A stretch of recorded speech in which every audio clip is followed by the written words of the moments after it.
Look at me. Obedience is the only thing keeping you safe. Sometimes the quietest people see everything. Then pray I never discover what you're hiding. He controlled the criminal underworld with an iron fist, demanding absolute obedience from everyone in his empire. Every morning at precisely 7 a.m., his maid was forced to bow before him, a dark ritual of power. Until one cold November morning, the grand foyer was empty, and his entire world began to crumble. The sprawling $30 million estate in Alpine, New Jersey, was less of a home and more of a fortress. Hidden behind wrought iron gates and a dense perimeter of ancient oak trees, it was the private sanctuary of Adam Russo. At 34, Adam was the undisputed architect of the East Coast's most lethal organized crime syndicate. He didn't just inherit power, he seized it, leaving a trail of broken rivals and shattered loyalties in his wake. To the public, he was a ruthless venture capitalist operating out of a sleek, glass-paneled office in the Seagram building on Park Avenue.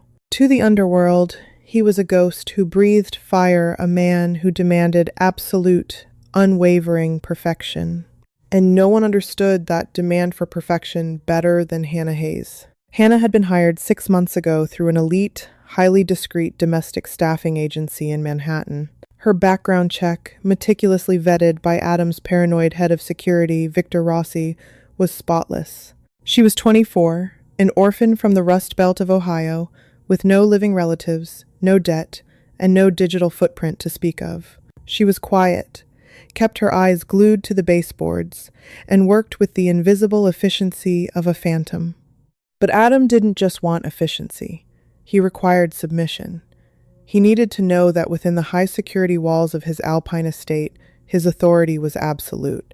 Thus, the ritual was born. Every morning at precisely 7:00 a.m., Adam would descend the sweeping, dual staircase of the grand foyer, dressed impeccably in a tailored Tom Ford suit, the subtle weight of a Patek Philippe Nautilus cold against his left wrist. And every morning, Hannah was required to be waiting at the bottom of those marble stairs.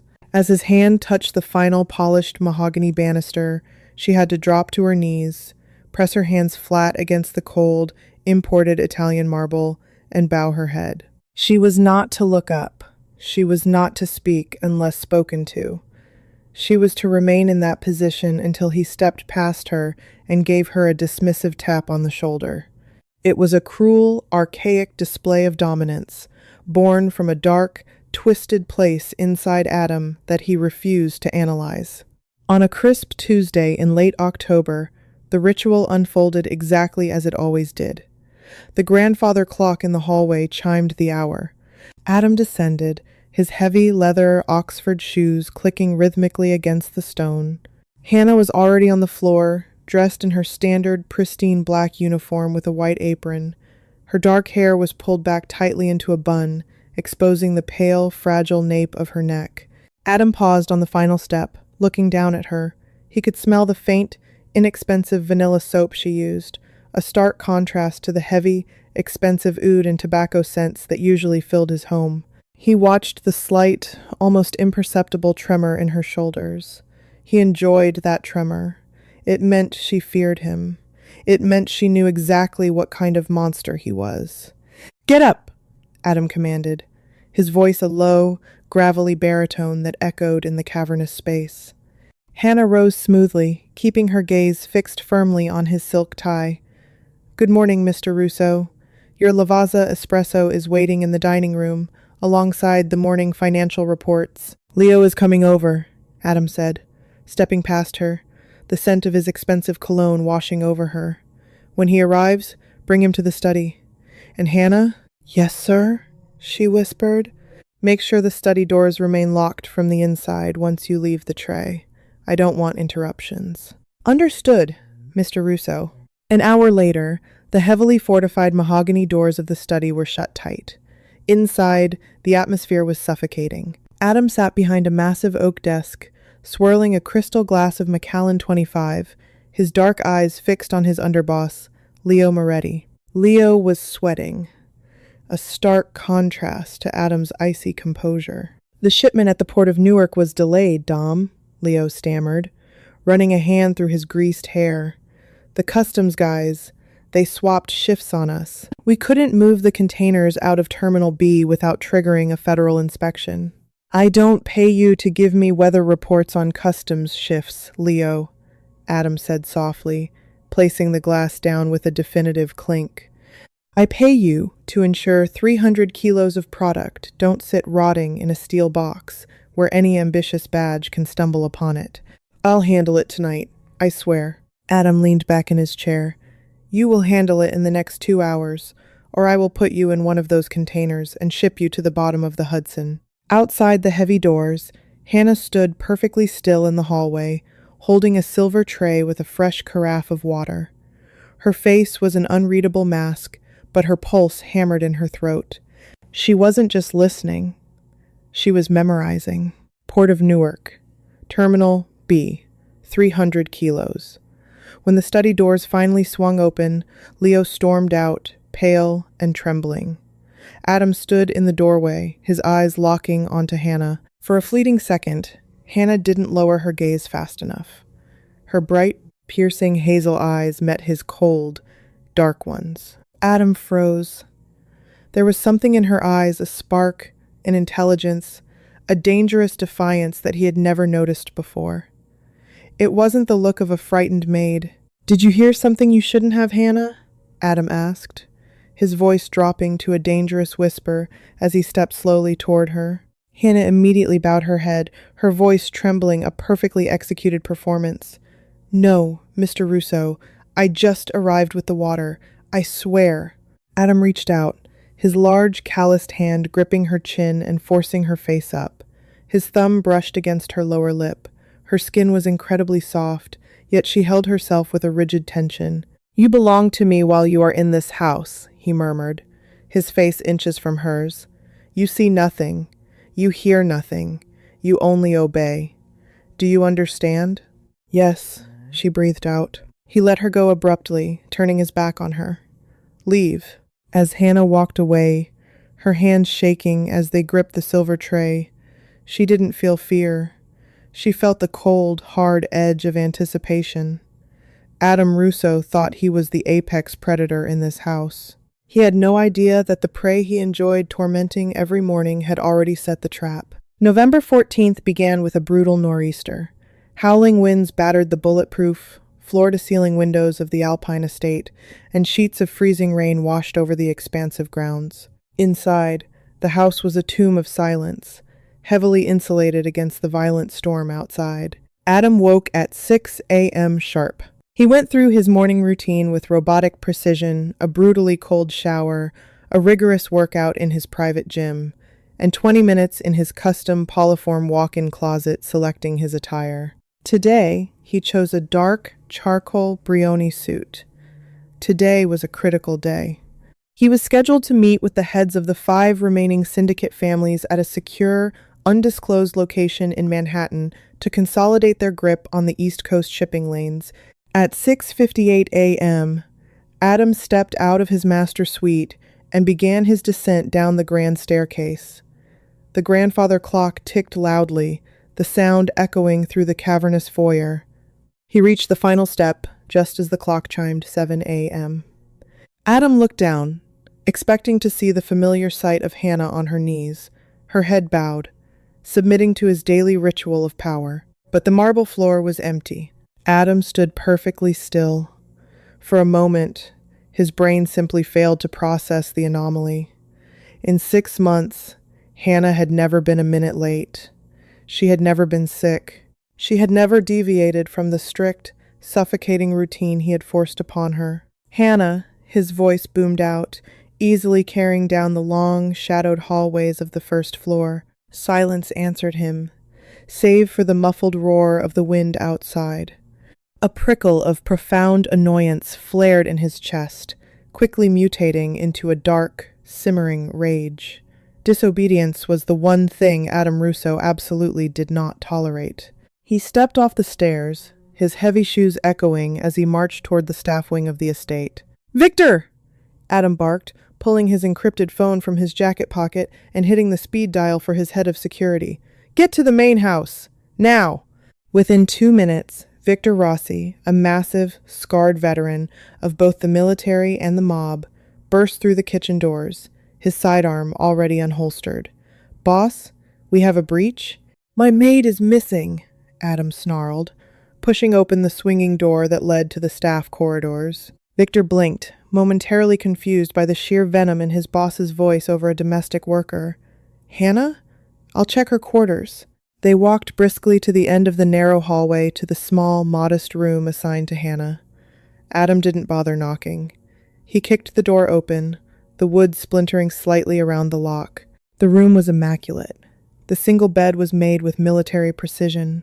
The small dresser was wiped clean of any dust, but the closet door was ajar, revealing empty hangers swaying slightly in the draft. Her 2 modest suitcases were gone. The cheap vanilla soap was missing from the small ensuite bathroom. She hadn't just overslept. She had vanished. Adam stepped into the center of the room, his eyes scanning every inch of the space. His heart pounded with a strange, foreign rhythm. It wasn't just anger anymore. It was an acute, icy paranoia. Why would she leave? Why today? "She packed up in the middle of the night," Victor muttered, running a hand over the mattress. Camera feeds from the back gate show a blackout loop between 3 a.m. and 3:15 a.m. Someone hacked the local feed.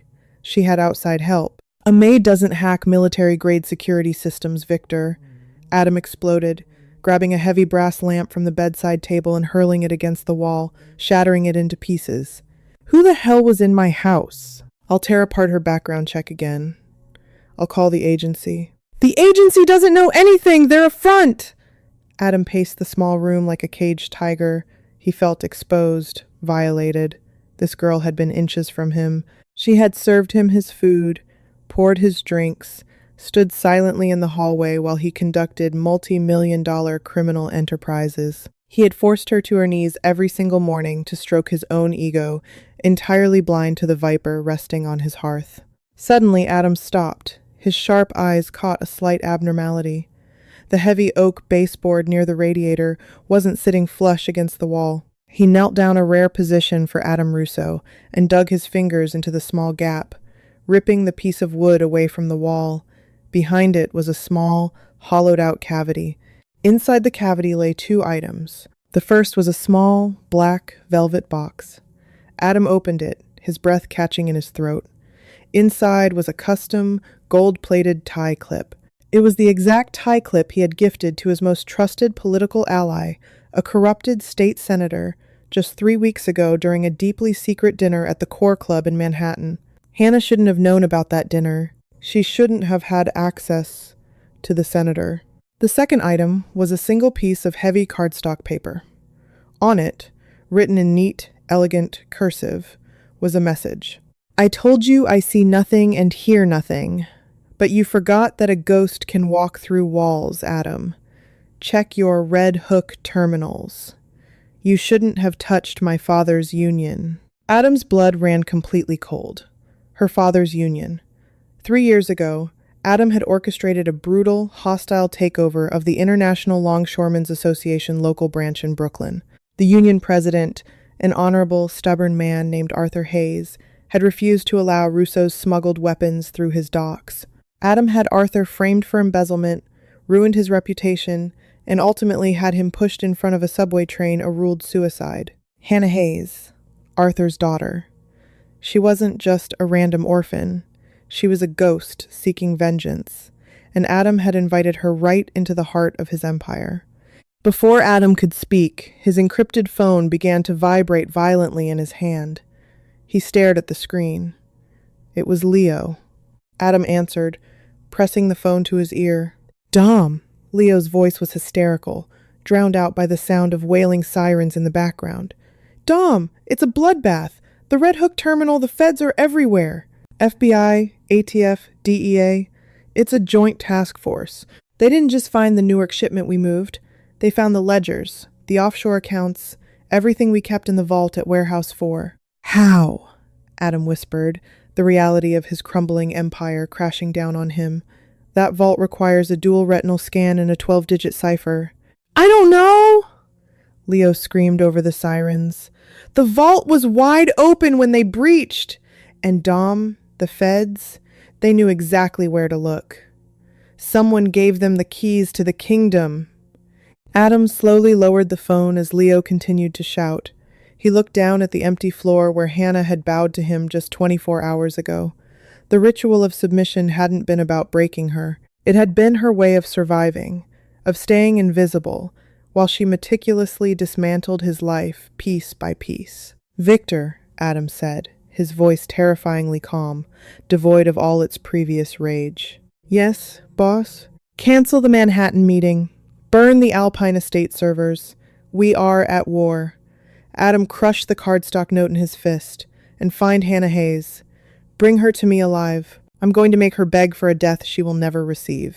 72 hours. That was all it took for an empire built on 30 years of blood, extortion, and ironclad loyalty to begin crumbling into dust. Adam Russo had abandoned the Alpine Estate, retreating to a fortified, unlisted penthouse in Tribeca. The floor-to-ceiling windows, offering a panoramic view of the Manhattan skyline, were drawn shut with heavy blackout curtains. The air inside was thick with the acrid smoke of Ataman cigars and the suffocating weight of paranoia. Adam sat at the head of a glass conference table, staring at a cluster of encrypted laptops and burner phones. On the main monitor, a live broadcast from CNN played on mute. The chyron flashing across the bottom of the screen read, "State Senator implicated in massive organized crime corruption scandal." Beside the text was a high-resolution photograph of the custom gold-plated tie clip. Hannah hadn't just taken the clip. She had documented it, matched it with the senator's public appearances, and anonymously leaked a devastating dossier to the press. By 9 a.m. yesterday, the senator had resigned. By midnight, he had agreed to a plea deal with the Southern District of New York, effectively severing Adam's deepest political artery. "We are hemorrhaging, boss," Victor Rossi said, stepping into the dim light of the dining room. The hulking head of security looked haggard, dark circles bruising the skin under his eyes. "The feds froze the primary accounts linked to the Seagram Building shell companies, and I just got off a secure line with our legal team at Cravath. They're advising you to prep a go-bag for Teterboro Airport. If the DOJ pierces the Cayman National Bank corporate veils, they'll have RICO charges drawn up by Friday." Adam's fist slammed onto the glass table, the sheer force cracking the surface. "I am not running from a 24-year-old girl who scrubbed my floors," he roared, his voice feral. "How is she doing this, Victor? She's one person." "She's not just one person, Dom," Victor replied softly, the use of his boss's first name a testament to the severity of the situation. "We finally cracked the hard drive of that brass lamp she left in her room. It wasn't just a light fixture, it was a military-grade signal repeater. For 6 months, she wasn't just cleaning your study, she was mirroring your encrypted network. She has everything. The shipping manifests, the payroll for the corrupted precinct captains, the Cayman routing numbers. She's releasing it piece by piece to watch you bleed." Adam closed his eyes, pressing the heels of his hands against his temples. He could still smell the faint, cheap vanilla soap. He could still see the pale skin of her neck as she bowed to him. The memory, once a source of dark, sadistic pleasure, now twisted like a serrated knife in his gut. She had played him flawlessly. She had weaponized his own arrogance, knowing he would never look closely at someone he considered entirely beneath him. Suddenly, the encrypted signal application on Adam's primary burner phone chimed. It was a single, anonymous text message. "Are you tired of standing, Adam?" His heart seized. He snatched the phone off the table, his thumb hovering over the screen.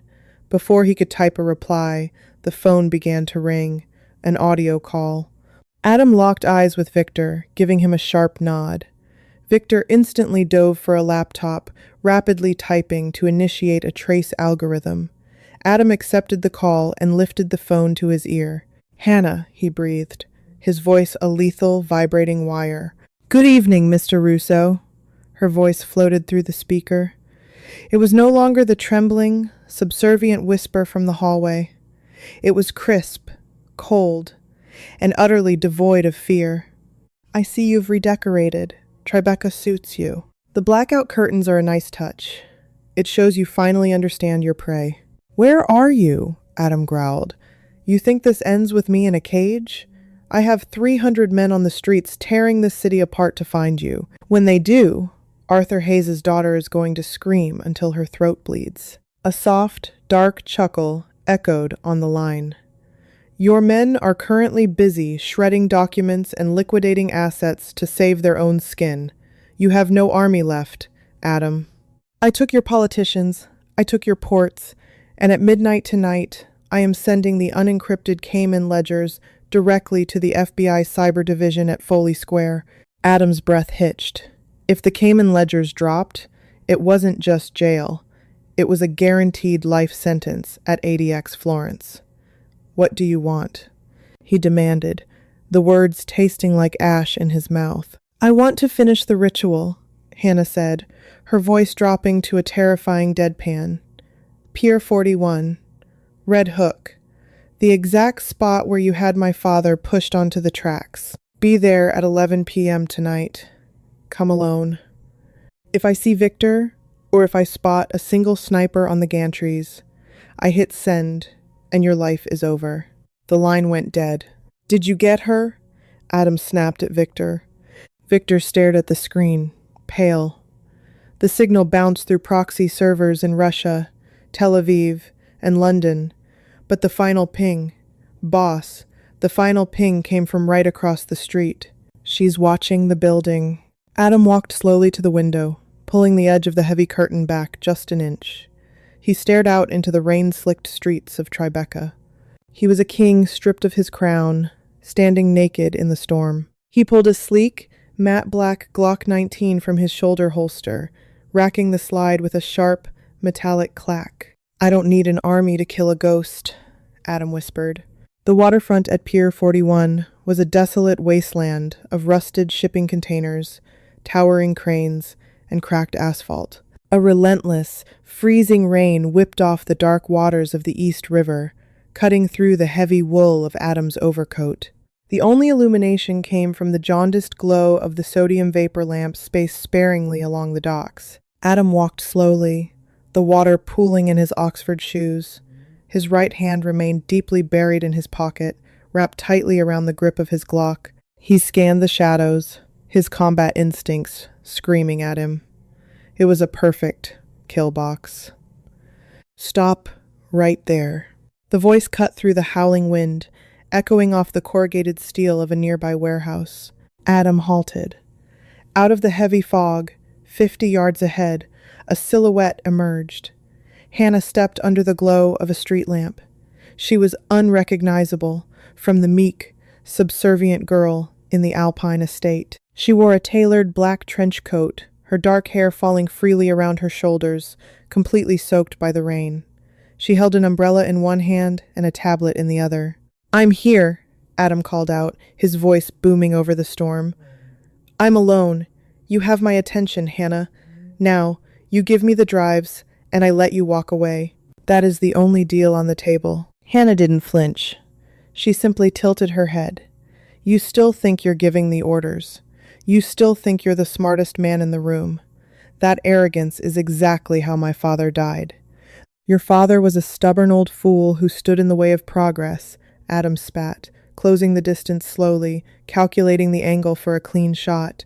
He thought he could play a game meant for wolves. Just like you. I am not playing, Adam, Hannah said softly. I'm executing. You think a tablet is going to stop a hollow point bullet? Adam sneered, finally drawing the weapon from his coat and aiming it squarely at her chest. Delete the files. Now. I can't, Hannah replied, her hazel eyes locking onto his with absolute calm. Because I don't have the primary decrypt key. Adam frowned, his finger tightening on the trigger. Then who does? Ido, Dom. The voice didn't come from Hannah. It came from the shadows to Adam's left. Adam whipped his gun around as a figure stepped out from behind a stack of rusted maritime pallets. It was Leo Moretti. The underboss looked soaked to the bone, holding a heavy-duty encrypted hard drive in his left hand and a suppressed tactical pistol in his right, aimed directly at Adam's head. Adam froze, a cold shockwave of betrayal crashing through his system. Leo, What is this? This is survival, Dom, Leo said, his voice trembling slightly, though his gun hand was steady. You threatened to put me in a shipping container, remember? You treated me like a dog for 10 years. Hannah came to me 3 days ago. She offered me a choice. Go down with the sinking ship when she leaked the Caymans, or help her dismantle you from the inside and take over what's left of the street operations. You're siding with a maid over your blood oath? Adam roared, the realization of his complete ruin finally settling in. She wasn't a maid, Dom. She was the architect of your funeral, Leo countered. She gave the feds the Red Hook terminal to prove she was serious. Then she gave me the keys to your offshore accounts. You're done. Adam looked back at Hannah. The pieces finally fit. She hadn't just hacked him. She had cultivated his own men against him. She had used his cruelty, his threats, and his volatile temper to alienate the only people who protected him. Checkmate, Hannah said softly. She tapped a button on her tablet. Instantly, the dark waters behind her erupted with blinding blue and red strobe lights. 3 heavily armored NYPD Harbor Patrol boats surged from the fog, cutting through the water toward the pier. Simultaneously, the screech of tires echoed from the street entrance as a convoy of black FBI Suburbans breached the chain-link gates of the docks. Adam lowered his gun. The fight was over. He was surrounded, betrayed, and utterly defeated. Hannah walked slowly toward him, the rain beating against her umbrella. She stopped just 3 feet away, looking up at the man who had tormented her every morning for 6 months. Drop the gun, Hannah commanded. Adam stared at her. His jaw clenched so tight it felt like his teeth would shatter. He opened his hand, and the Glock clattered onto the wet asphalt. You wanted submission, Adam, Hannah said, her voice barely a whisper, yet it drowned out the approaching sirens. You needed me to bow to feel like a god in your empty, paranoid life. So now, I want you to feel what it's like. She pointed to the wet, cracked pavement at her feet. Get on your knees. Adam's chest heaved. The FBI vehicle skidded to a halt 50 yards away, doors flying open as heavily armed tactical agents poured out, their assault rifles raised. Get on your knees, Adam, or I let Leo shoot you right here, and I still send the files to Foley Square, Hannah said, her eyes blazing with the fire of a daughter's vengeance. Adam Russo, the undisputed king of the East Coast underworld, the man who bent politicians and broke unions, looked into the eyes of the woman he had severely underestimated. Slowly, agonizingly, his legs gave way. The cold, dirty water of the pier soaked through his expensive trousers as his knees hit the pavement. Put your hands flat on the ground, Hannah whispered. Adam squeezed his eyes shut, a single tear of pure, unadulterated humiliation mixing with the rain on his cheek. He leaned forward, pressing his palms against the freezing asphalt. Hannah looked down at him, her heart completely steady.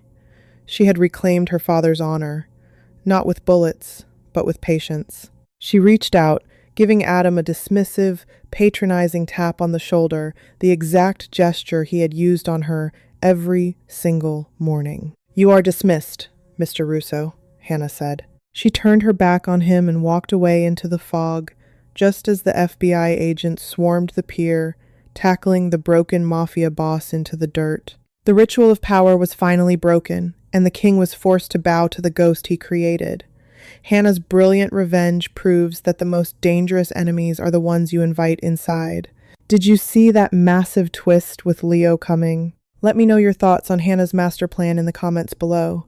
If you loved this thrilling Mafia story, please like, share, and subscribe for more incredible daily dramas.